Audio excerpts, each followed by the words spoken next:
poznamo naravo prostovoljcev. To so ljudje, ki so skromni, ljudje, ki se svojimi plemenitimi dejanji ne hvalijo, tudi za svoje delo ne pričakujejo nobenega plačila. Največja nagrada jim je v bistvu beseda hvala in pa nek hvaležen pogled vseh tistih, ki so jim pomagali.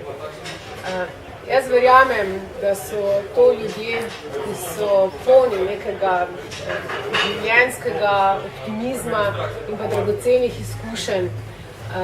Prav tako pa mislim, da se vsi strinjamo, da so ravno ti ljudje tisti, ki bistveno pripomorejo k ohranjanju pomembnih človeških vrednot in pa seveda bistveno tudi pripomorejo k ustvarjanju lepšega in pa prijaznejšega sveta.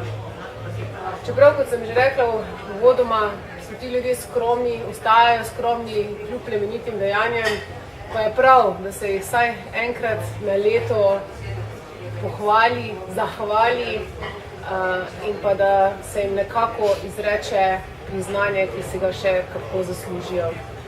Na Mestni občini Celje smo ponosni, da ima ta festival prostovoljstva v Celju že tako dolgoletno tradicijo. Letos bo torej 13. zapored.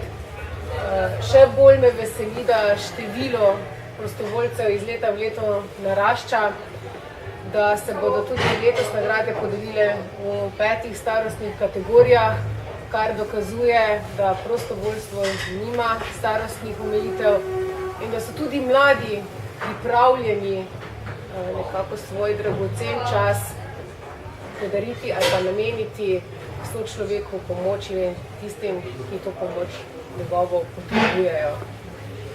Skratka, Mestna občina Celje želi na tak način sporočiti vsem prostovoljcem, da smo hvaležni na njihovo delo, da smo opazili njihov doprinos širši lokalni skupnosti in da so predvsem sami nase lahko ponosni, vsem nam pa res nek svetov vzor.